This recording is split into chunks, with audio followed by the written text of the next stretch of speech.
Consecuencias del culto a los ídolos. Sabiduría 14. No les bastó con tal error en el conocimiento de Dios. La ignorancia los llevó a tan grandes contradicciones que llegaron a considerar como normales los peores excesos. Los asesinatos de niños que eran ofrecidos en sacrificio, los ritos secretos, las orgías furiosas y extravagantes, ni el más mínimo recato en sus vidas o en su matrimonio. Uno suprime al otro a traición o lo deshonra por medio del adulterio.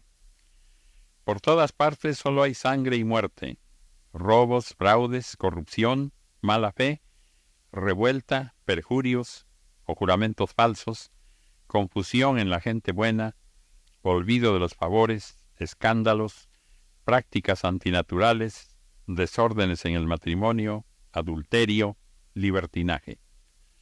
El culto a los dioses, que ni siquiera merecen tal nombre, es el comienzo, la causa y el fin de todo mal.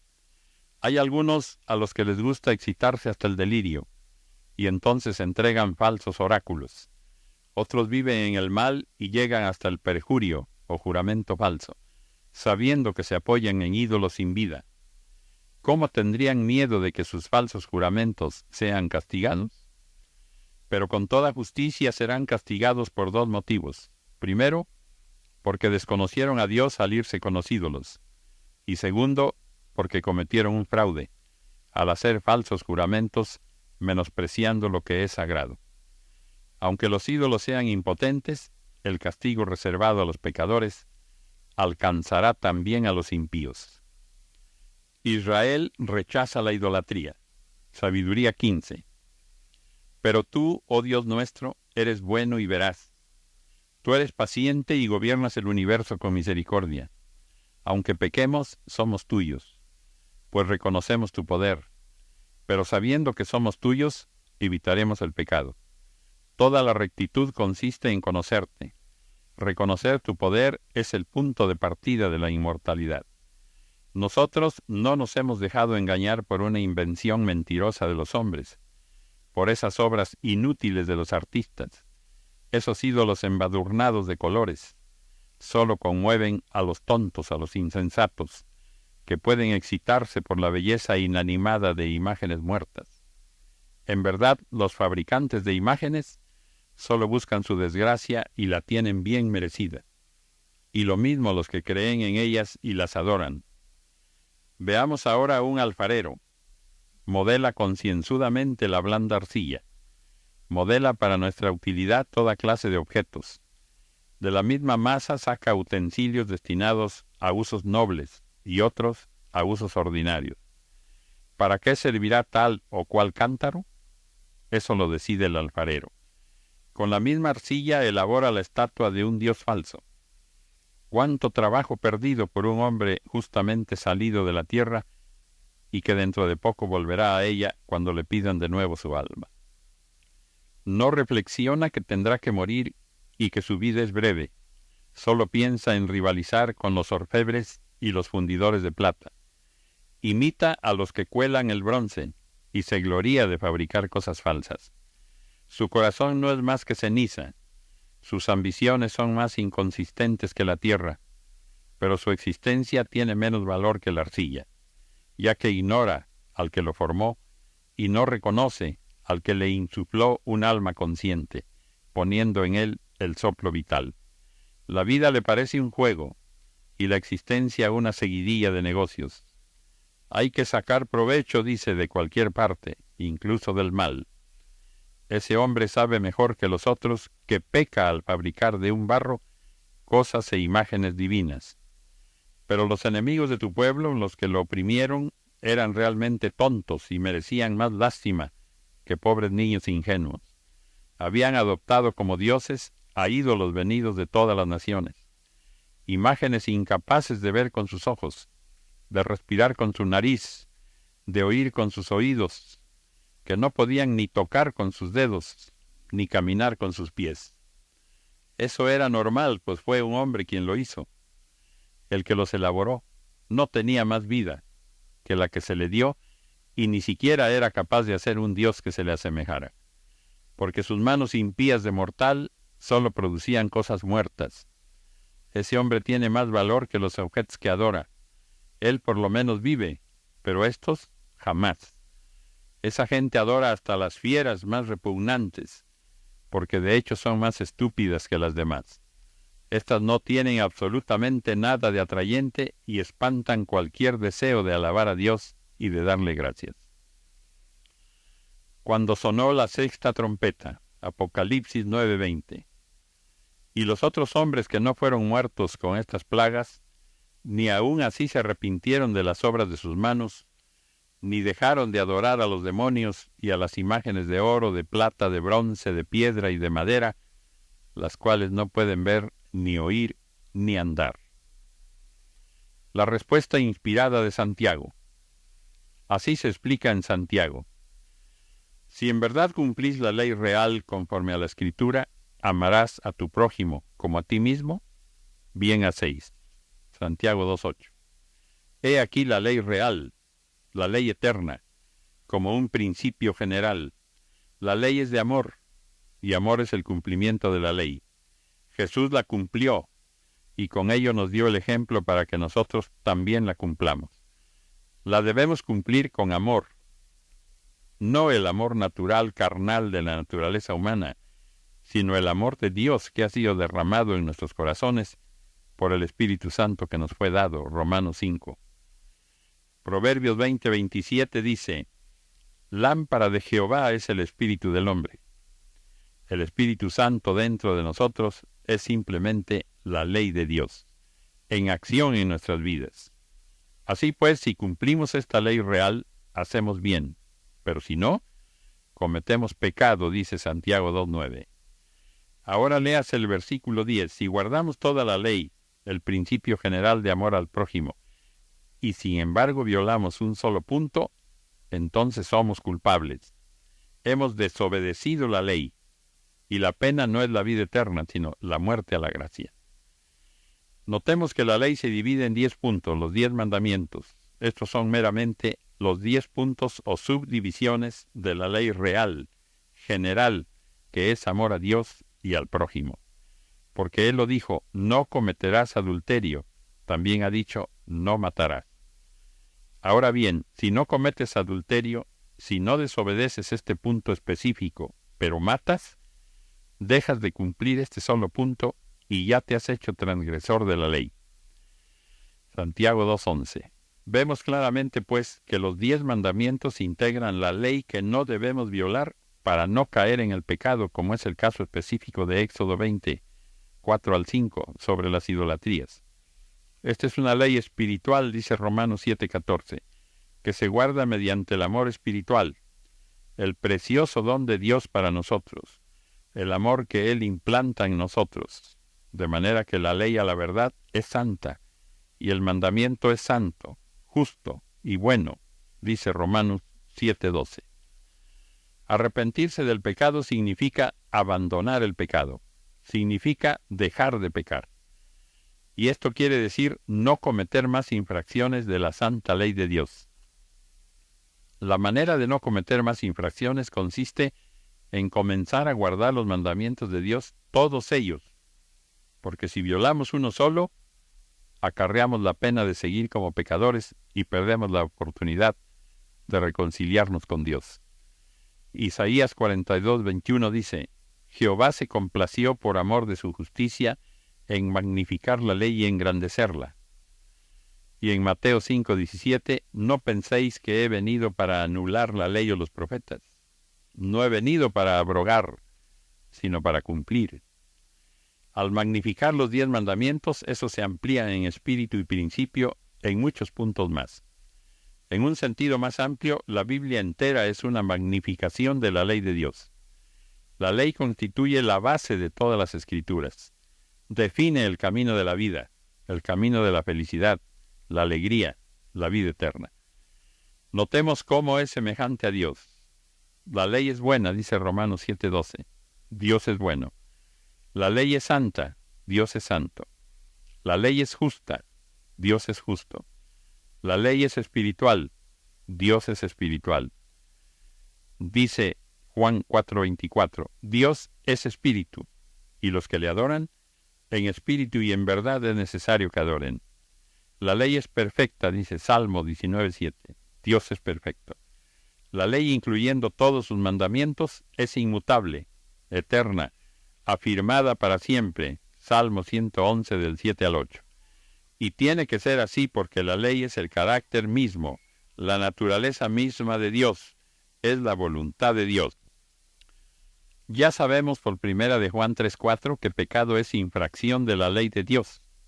Pecado es pensar y hacer lo que Dios dice que es malo, y esto lo dice en su ley. Quien hace lo que le parece bien puede estar pecando enormemente. Ya sabemos por primera de Juan 3:4 que pecado es infracción de la ley de Dios. Pecado es pensar y hacer lo que Dios dice que es malo, y esto lo dice en su ley. Quien hace lo que le parece bien puede estar pecando enormemente. Dios dice, hay camino que al hombre le parece derecho, pero su fin es camino de muerte. Proverbios 14. Y también el camino del necio es derecho en su opinión. Proverbios 12. Y todos los caminos del hombre son limpios en su propia opinión. Durante casi 6,000 años el mundo ha seguido el camino que al hombre le parece derecho, pero este camino le ha traído solo infelicidad, vacío, descontento, pobreza, enfermedad, y por último, el caos y la desesperación en el mundo entero. No ha producido nada bueno. Dios dice, buscad al Señor mientras puede ser hallado. Llamadle en tanto que está cercano. Deje el impío su camino y el hombre perverso sus pensamientos, y vuélvase al Eterno, el cual tendrá en él misericordia, y al Dios nuestro, el cual será amplio en perdonar. Porque mis pensamientos no son vuestros pensamientos, ni vuestros caminos mis caminos, dijo el Eterno. Isaías 55. Este es el camino para encontrar a Dios. Tenemos que buscarlo, dejando nuestros caminos y nuestros pensamientos, los caminos que creíamos ser correctos. Con nuestro arrepentimiento, nuestra obediencia a su divina ley y con el amor a Dios y el amor al prójimo, debemos recuperar el lugar tan grande que el Señor nos ha dado. Salmo 82:6 dice, yo dije, vosotros sois dioses, y todos vosotros hijos del Altísimo. Juan 10:34 dice, Jesús le respondió, ¿no está escrito en vuestra ley, yo dije, dioses sois? Primera de Corintios 3:16 dice, ¿no sabéis que sois templo de Dios y que el Espíritu de Dios mora en vosotros? Primera de Corintios 6:19 al 20 dice, ¿o ignoráis que vuestro cuerpo es templo del Espíritu Santo, el cual está en vosotros, el cual tenéis de Dios y que no sois vuestros? Porque habéis sido comprados por precio. Glorificad, pues, a Dios en vuestro cuerpo y en vuestro espíritu, los cuales son de Dios. El camino de la salvación del pecado. ¿Sabías que la ley de Dios la llevamos grabada en lo profundo de nuestro ser, y que hay una voz que nos dice cuándo no debemos hacer algo que esté en contra de la ley divina? ¿Sabías que esa voz de Dios está en la conciencia de cada uno de nosotros? El Salmo 16:7 dice, bendeciré a Jehová que me aconseja. Aún en las noches me enseña mi conciencia. Jeremías 7:23 dice, mas esto les mandé diciendo, escuchad mi voz, y seré a vosotros por Dios, y vosotros me seréis por pueblo. Y andad en todo camino que os mande, para que os vaya bien. Segunda de Corintios 1:12 dice, porque nuestra gloria es esta, el testimonio de nuestra conciencia, que con sencillez y sinceridad de Dios, no con sabiduría humana, sino con la gracia de Dios, nos hemos conducido en el mundo y mucho más con vosotros. Hechos 24:16 dice, y por esto procuro tener siempre una conciencia sin ofensa ante Dios y ante los hombres. Jeremías 31:33 dice, pero este es el pacto que haré con la casa de Israel después de aquellos días, dice Jehová. Daré mi ley en su mente, y la escribiré en su corazón, y yo seré a ellos por Dios, y ellos me serán por pueblo. Después de saber que en nuestra conciencia está escrita la ley divina de Dios, ¿podremos decir que no sabíamos que alguno de nuestros actos fuera pecado? ¿creéis que tenemos justificación? El primer paso hacia la salvación del pecado es arrepentirse, y esto significa dejar nuestro camino, las costumbres y tradiciones erróneas que hemos practicado, los caminos del hombre. Dejemos nuestro camino, volteemos al camino de Dios, al camino de su ley, al camino de su voluntad. Sí, a la senda del éxito, de la realización, del bien, de la prosperidad, el camino de la vida eterna. Puesto que la Biblia contiene la explicación magnificada de la ley de Dios, ella se convierte en nuestra guía hacia una vida próspera y llena de éxito. Por eso dijo Jesús que el hombre vivirá por cada palabra de Dios. El verdadero arrepentimiento significa darnos a Dios. Y el único tipo de arrepentimiento que constituye requisito previo para la vida eterna es una entrega total e incondicional a Dios, a su voluntad, es decir, a su ley. Nos convertimos en algo suyo, literal y totalmente, sin ninguna reserva.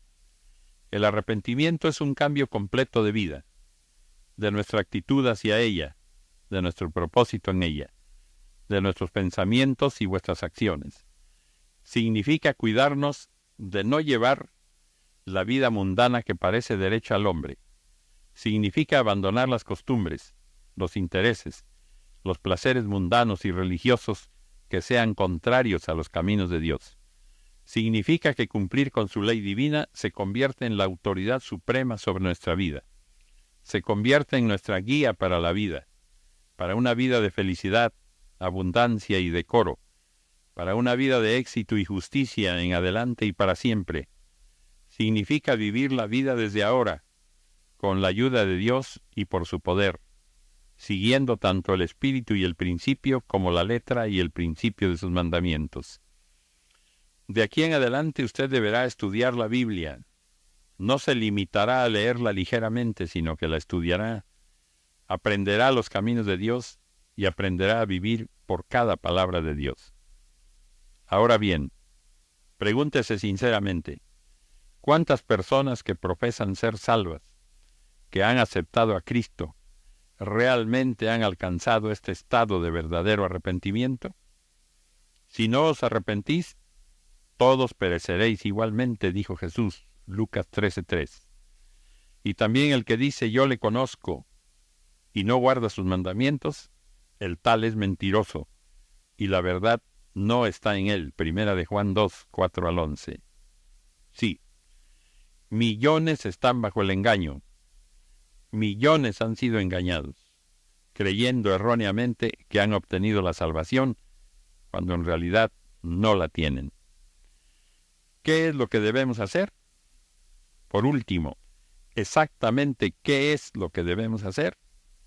¿Es preciso que acuda a una iglesia? ¿Que se acerque a un altar público? ¿Que derrame lágrimas delante de los demás y recite oraciones en voz alta? La conversión no es una iniciación en una logia ni sociedad secreta. No es un rito ni una ceremonia. Se trata de abandonar la antigua vida que era errónea, aunque nos parecía correcta, y pasar a un nuevo y verdadero camino de vida en Jesucristo, viviendo por cada palabra de Dios, dentro y por el poder del Espíritu Santo de Dios. Cuando usted haya comprendido el verdadero significado y propósito, verá que esto es algo que ocurre en lo íntimo del corazón y que nada tiene que ver con el lugar, ni el ambiente, ni la presencia de otras personas. Cuando Jesús habló de confesarlo o negarlo delante de los hombres, no se refería a un rito ni a una ceremonia de conversión. La conversión es recibir el Espíritu Santo, la vida misma de Dios. Usted puede desde luego cumplir esta entrega total y esta consagración a Dios delante de otros, ante un altar. También la puede efectuar con la misma sinceridad y plenitud dentro de una habitación de su casa, a solas con Dios. Se puede orar en una iglesia delante de los demás muy sinceramente, de corazón.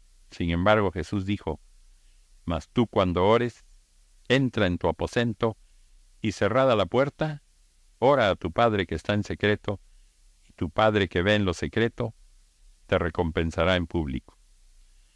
Una vez que usted se haya arrepentido de verdad por lo que es y por lo que ha hecho, una vez que llegue al momento de abandonar los caminos de su antigua vida, cuando llegue el momento de efectuar este cambio total, esta entrega completa e incondicional a Dios, aceptando a Cristo como nuestro Salvador, abandonando los pecados y acogiendo el camino de vida de Dios tal como lo encontrará en la Biblia, entonces sentirá deseos de orar.